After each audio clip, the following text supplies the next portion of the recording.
The rise in the COVID cases we're seeing is continuing, which means we need to continue to wear masks and keep distance from each other, and to get as many people as possible who are over the age of 65 vaccinated now to prevent deaths. Here are the numbers. Since this time yesterday, we've identified 910 new cases of the coronavirus infection diagnosed either by the PCR test or the antigen test. For the past week that ended on April 3rd, we averaged 507 cases per day. And so far, we expect more. And of those people tested, 8.7% tested positive. Compare that to the previous week, there were 511 cases per day, and 7.1% of the tests were positive. And those numbers have roughly doubled in the past 6 weeks. While they've occurred across the entire population, the increases have been greater in younger adults, say people ages 20 to 54. With the increase in cases, we are seeing an increase in people who are being hospitalized and the number of people who are in hospital beds in any given day. As of today, the number of people in hospital beds with COVID is 490 across the city of Philadelphia, and that number is rising. And the hospitals are not under strain yet, but it's something we do need to watch. With deaths, we have 8 new deaths identified from the coronavirus since yesterday, bringing us to a total of 3,293 since the beginning of the epidemic. We've been averaging about 20 to 30 deaths per week in late February and in March. This is a number that we're watching very closely to see if it rises with the increase in cases, or if it doesn't rise, which might be an indication that the vaccination is preventing people from dying, even if it's not preventing the epidemic wave from hitting the city. Let me talk about where we are with vaccination. The supply of doses of vaccine is gradually increasing. Last week, allocated for delivery this week, was about 40,000 first doses of Pfizer and Moderna combined, plus second doses to match that. So getting close to about 80,000 total. And that doesn't count the separate doses that are given to us for the very large vaccination site at the convention center.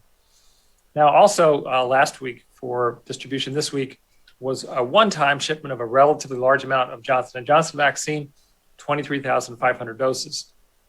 That vaccine we will mainly use at the type 2 site, that large community site that's going to be at Esperanza that I'll talk about in a minute. Now, we've been told by the federal government that we'll be getting about the same amount of Pfizer and Moderna vaccine for the next 3 weeks, that will be flat. And the amount of Johnson & Johnson vaccine we'll get will be variable. So we're still not getting really much information about how what's happening in future weeks. And there's no real promise of a huge increase in vaccine available anytime soon.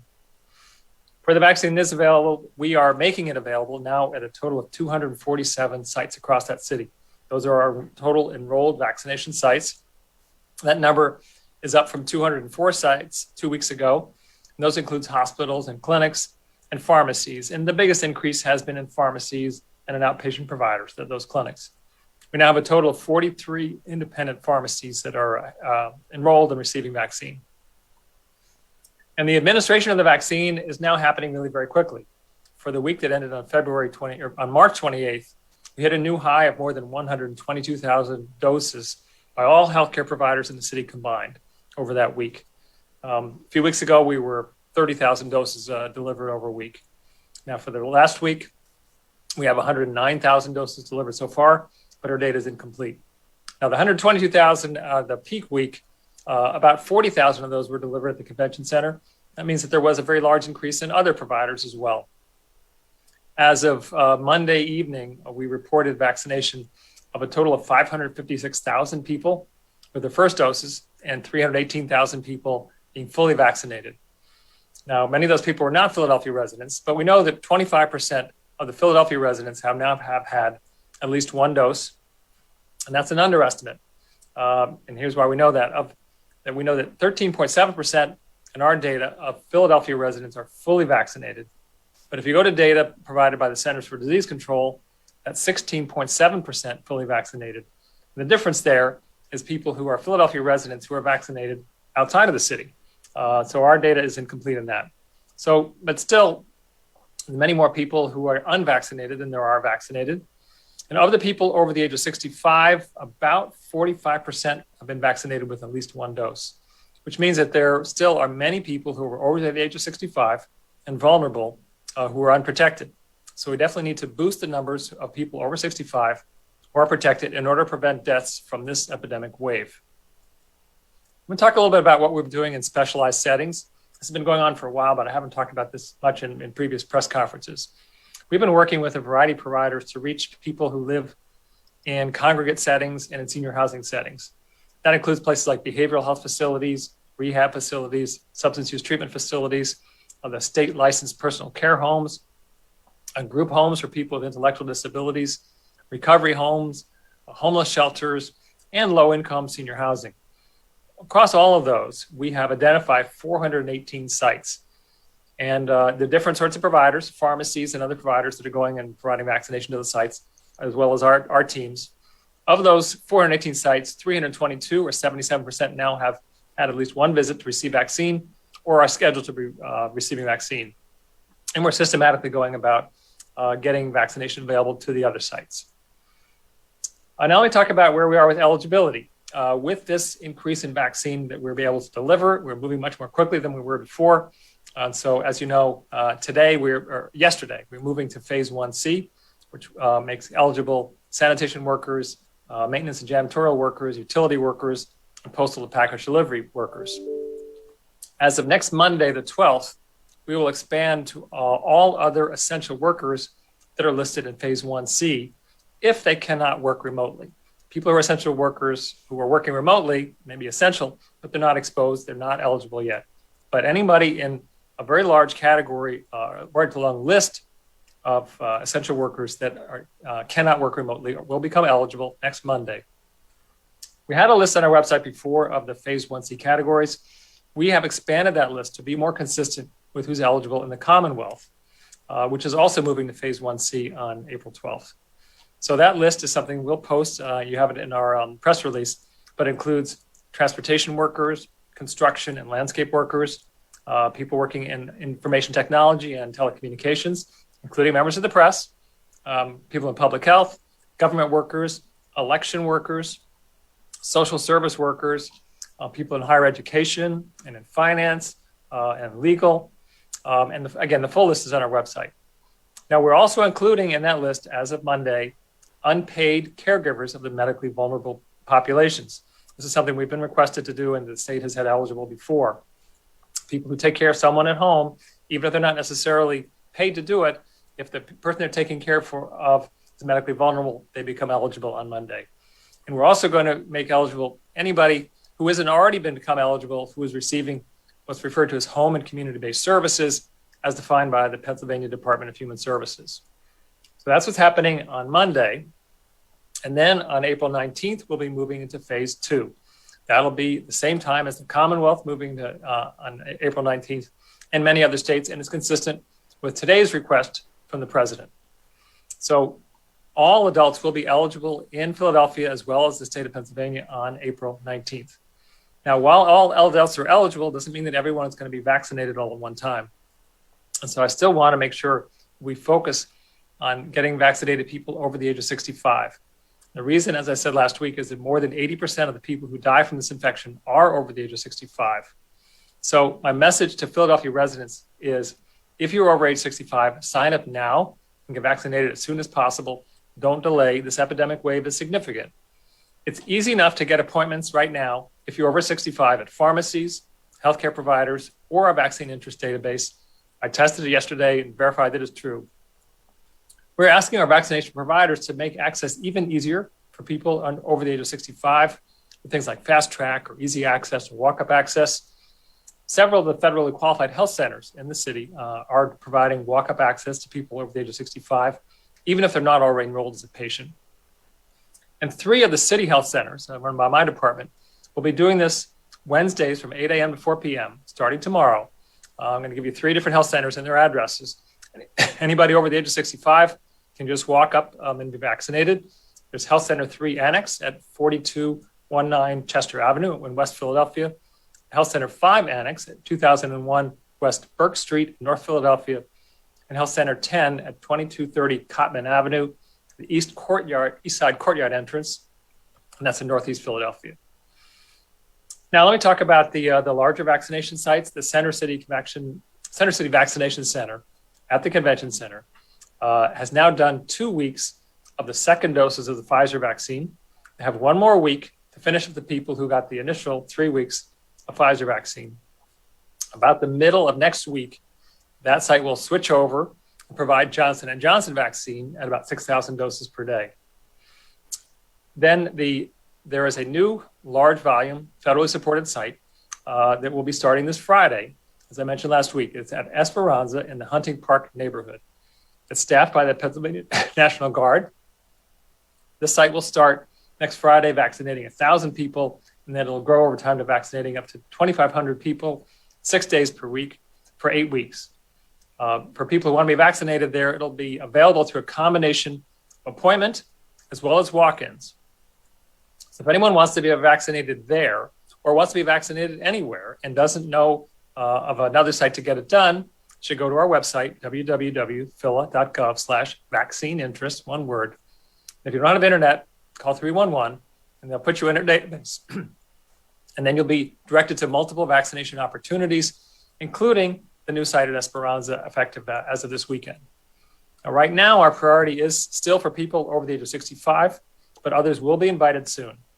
In addition to that, there are increasing numbers of pharmacies and hospitals and clinics that have their own online signups. So availability has never been greater, and it's going to continue to increase in coming days. Now let me move on to our safe at home restrictions. With the rising rates, we're still very concerned about that risk, and we're concerned about the rising hospitalizations. The state of Pennsylvania, effective yesterday, is allowing restaurants and bars to increase to 75% capacity. We're not going to allow that happen in Philadelphia. We're too concerned about the risk in restaurants and bars, which we know are very high risk settings. We did make one change, or the state made one additional change over the weekend, and that is for office type workplaces. Before the state's executive order said that people must work from home unless it's impossible to do so.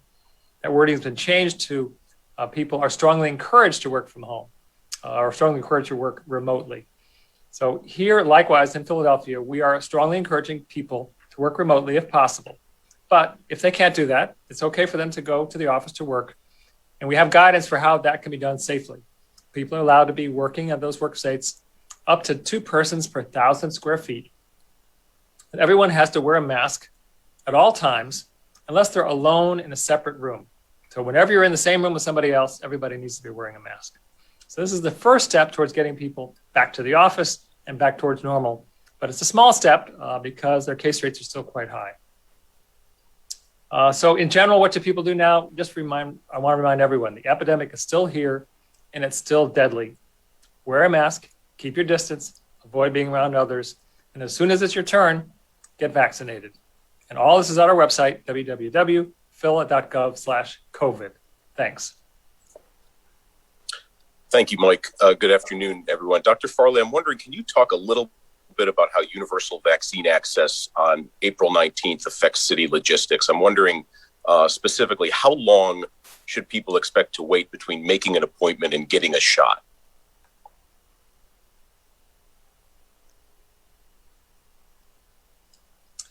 It's very hard to predict that, Mitch. We know that there are many people who are under the age of 65 who have been eligible because they've been an essential worker. We know there's some people who are not at the moment ready to be vaccinated. So I don't know how much of an increase in interest we're going to get around that time. With the announcement today and the appointment availability, people start contacting people for appointments, and we'll learn. In general, at our vaccination sites, we're finding that most of the appointments are filled, but the organizations running them say that they have to work harder than they did before to fill them. So the demand has softened a little bit. Again, we don't know how big a pool will arrive on the 19th. I imagine it will be difficult for people at first to get an appointment.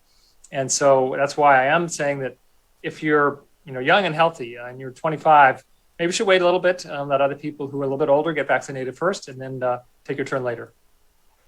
Do you have an updated timeline for when all of Philadelphia will be vaccinated? We put out projections. I probably need to update them.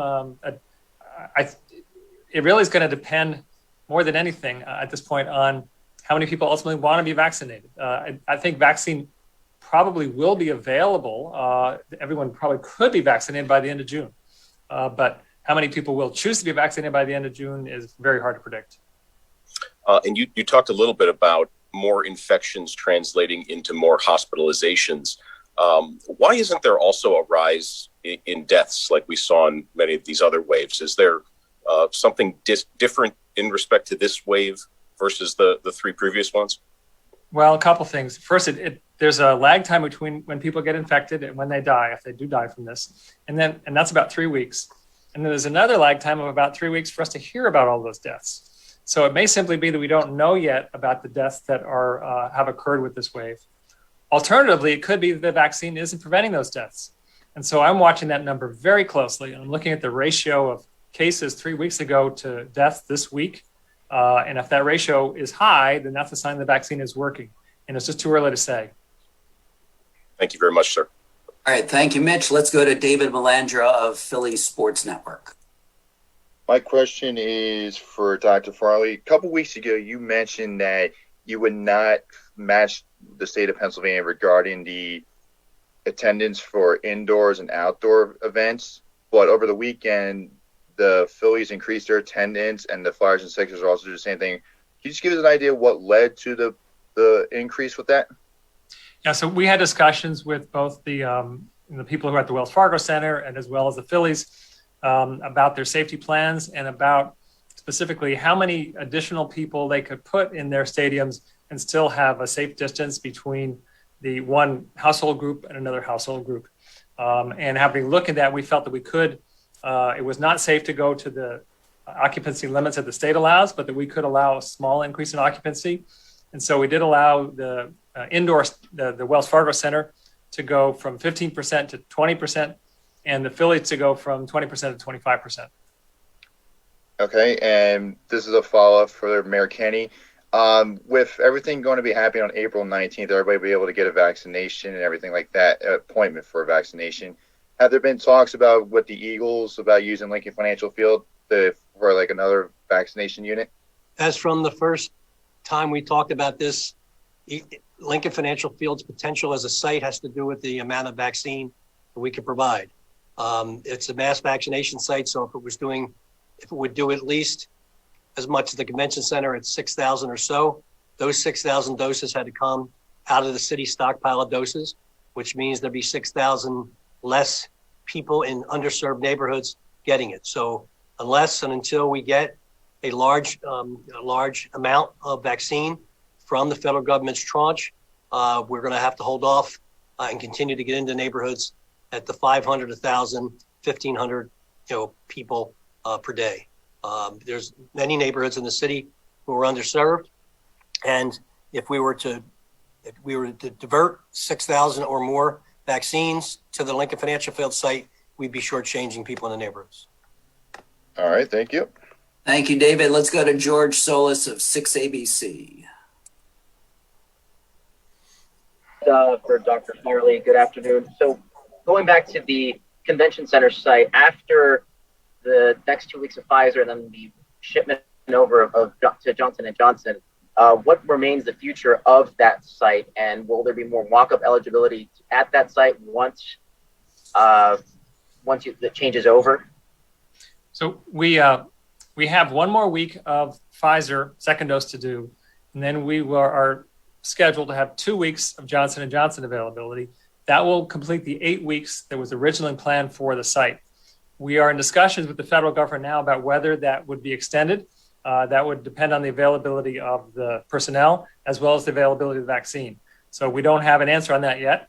So all I can do is guarantee that we'll go out for 2 additional weeks after we finish the second doses for Pfizer, and that we hope soon to know whether we can extend it.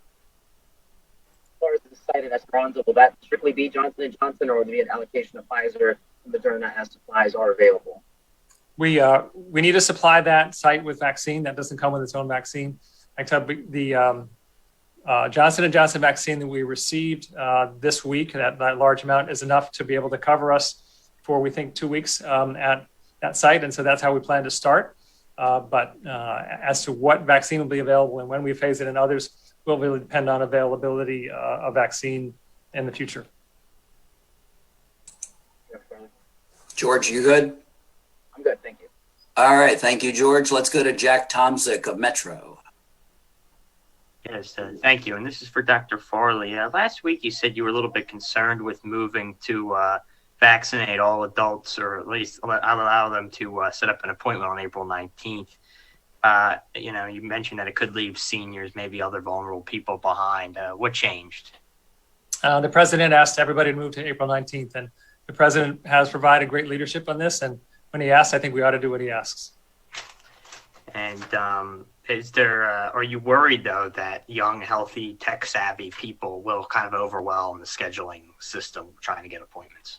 I do worry that young people will get in, and it may be harder for people over the age of 65 to get in, which is why I'm asking all the sites to set a priority for people over the age of 65 and asking younger people that maybe you should wait a little bit and give those other people a chance to be vaccinated first.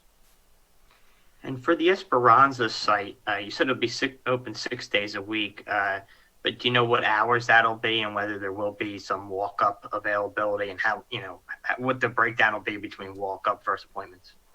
And the hours will change day by day. We want to have some off hours so that people who are working 9 to 5 have an opportunity to be vaccinated there. And it will be available both through a combination of appointment and walk-up. We've learned that some people, an appointment is a barrier, and so we want to give them walk-up access. But for other people, an appointment is an easy way to get in. So we want to have that combination. All right. Thank you. Thank you, Jack. And let's go to Max Marin of Philly Penn. Hi, thank you very much. Dr. Farley, just wanted you to clarify the discrepancy between the CDC data and the city data in terms of residents who are getting vaccinated outside the county. Is it that the CDC is measuring that and the city is not? And so we collect data on everybody vaccinated in the city of Philadelphia in our immunization registry, and we send that to the Centers for Disease Control. The state of Pennsylvania likewise has data on everybody vaccinated in the other counties, and they send that to CDC. So a Philadelphia resident who is vaccinated, say in Montgomery County or Delaware County, we won't have that data, but the CDC will have that data. So I can report on the Philadelphia residents vaccinated by the city of Philadelphia, but that's going to be incomplete. When it goes to the CDC, it's combined with the data of Philadelphia residents who are vaccinated elsewhere. Gotcha. Okay. And a couple of weeks ago, you had mentioned that Philadelphia is sat somewhere in the middle of other U.S. cities in terms of its vaccination rate right now. What has changed? Are you still monitoring other cities and where we stand? I haven't looked at it in over a week, but the last we looked at it, as far as the number of doses we're delivering per capita, we're right on par with other big cities. But if you look at the percent of our residents who are vaccinated, it's lower because we're vaccinating a fairly large fraction of the folks. Fairly large fraction of the folks that we're vaccinating are people who don't live in the city of Philadelphia, and so that lowers the number of people in the city who are vaccinated. Fair enough. Last quick thing, you had mentioned that you had tested out the system yourself. Were you saying that you had been vaccinated recently and tried out the registration process? I haven't got the vaccine yet. I'm scheduled very soon, but I decided to test it out to see how difficult it was for somebody over 65 to get an appointment. All right. Thank you so much. Good luck. Max, let's go now to Martin Pratt of Philly YBN. Hey, Dr. Farley, can you explain a little bit more about the young people and asking young people to wait? Because from what I understand, the numbers this is disproportionately affecting people in their 20s to 30s. So you're asking them to not get vaccinated and let people in their 60s, and we see the numbers going down? Yeah, so I can understand why you had that question. People who are in their 20s and 30s are probably more likely to get infected, but they generally don't die from this infection. They do very well with this infection. On the other hand, people over the age of 65, if they get the infection, have a serious risk of dying from it. And we vaccinated right now, 25, 30% of the city. That's not enough to change the overall trajectory of the epidemic yet, I don't believe. And so over the next 3 weeks, next month, how do we prevent the most deaths? To me, the best way to do that is to vaccinate the people who are most likely to die from it. We can do that in the next 3 or 4 weeks. Then we can be more open and vaccinate those folks that might reduce the number of new cases. So it's just for a short period of time now. We just don't want to make it hard for anybody over 65 to be vaccinated. Got it. And not follow-up question, another question. The variants can you tell us how many of the variants, have we seen all the variants here in Philadelphia yet, or we're only seeing one or two of the variants? We have seen the B117 variant. That's the one that arose in the United Kingdom. We have seen the New York City variant, which I forget the exact number for that. We have one case of the South African variant that has been diagnosed in Philadelphia. So they're all here. And the fraction of the viruses circulating in the city that are the B117 or the New York City variant is high, and it's growing fast. And so I would say increasingly that the variant is playing a role in driving up rates right now. I don't know how much of that's causing the increase versus people just traveling around more and exposing other people. But that variant, I would definitely say, is playing a role. Fortunately, the vaccine protects against these variants as well. So we still have the right approach, and that is to get people vaccinated as quickly as possible. Thank you. And you left us kind of hanging. You said you went through the process, but you didn't tell us how the process was. Oh, the process worked very well. So I put my name in the city's database. I put my name in a database for where I get my health care. And within an hour, I had an opportunity to schedule an appointment with my healthcare provider. And within 4 hours, I got a phone call to schedule through the city's database. Thank you. All right, thank you, Martin. Let's go now and wrap up round one with Laura McChrystal of the Inquirer. Hi. First of all, Dr. Farley, could you clarify the opening date for that Esperanza site? You said next weekend, and then I think later you said this weekend. Could you give us a date? All right. If I said next weekend, I misspoke. It's this weekend. On Friday, we're going to be having a press conference there. We'll be vaccinating about 1,000 people. So consider that like a soft launch, and then we'll be increasing the number after that. Thank you. Also, the planned closing of the convention center FEMA site, if that does close, would that have an impact? That's a large number of doses that they do. Would that impact or push back your idea that everyone could be vaccinated by June, or what kind of impact would it have? Well, we'd certainly, we would want the site to be able to stay open. That would require, again, the personnel and the vaccine. And it would be a setback if we could not extend it. I still think that we could probably get there at the end of June. I'd have to look more closely, but I think we could probably get there without that site. But the sooner we vaccinate people, the better, especially with case rates rising as they are now. Okay. And lastly, are you in discussion with FEMA about opening any other sites, whether another type 1 or a type 2? We're always in communication with FEMA. There's nothing that's imminent, I can say. Okay, thanks. Thank you, Laura. Let's move on to a second round of questions, and we are able to expand to other topics. Let's go first to Rosemary Connors of NBC 10.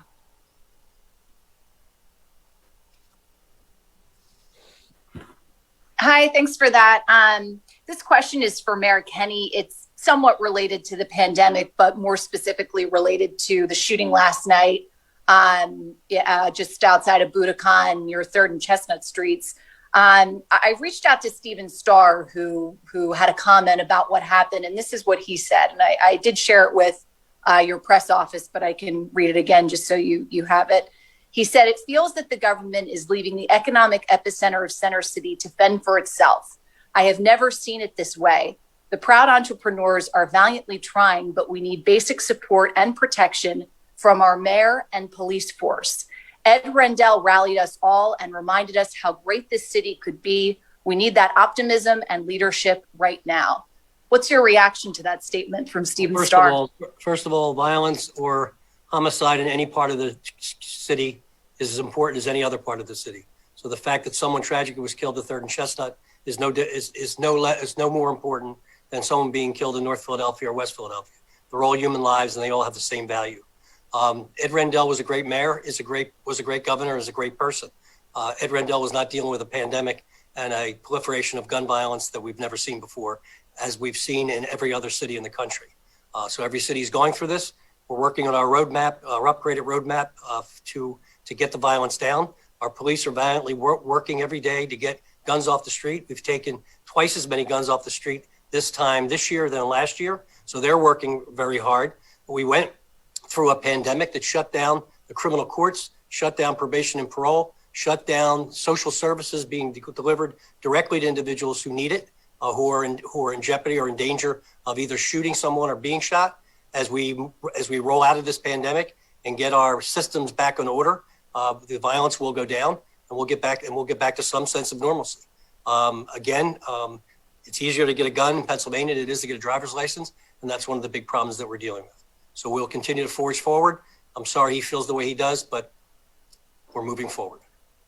Do you think that this gun crisis will get under control at some point soon? I mean, I hear you say that hopefully the crime will go down. No, not hopefully. Crime will. I didn't say hopefully.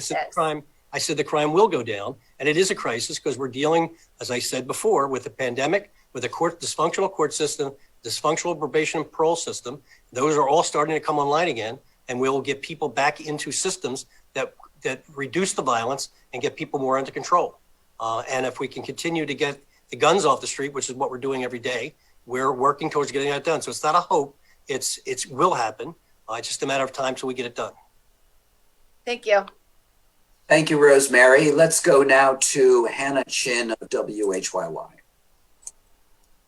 Hi, thank you so much. So my first question is actually, when exactly will the vaccine appointments be available to schedule? I'm wondering if it's a situation where they'll open at midnight on the 19th for the FEMA site, and at pharmacies, is the city going to email out those locations? Will CVS schedules be open basically right away? Or is it something where everyone will kind of be waiting and it'll roll out to the most high priority groups in phase 2? Kind of how will that work? So there are appointments available across the city at all times now. So, if you put your name in our database, you will be called, emailed, and say, here's an opportunity to schedule an appointment, and you can schedule those.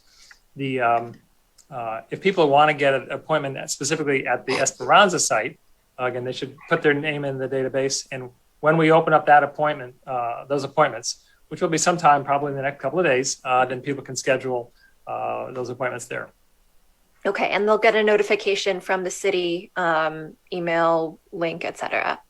Yeah, so if people put their name in our vaccine interest database, when we notify them, they get an email, a text, and a phone call. So we do everything we can to reach them.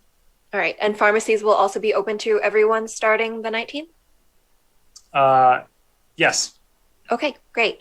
And then my second question would be around you're encouraging younger people to wait.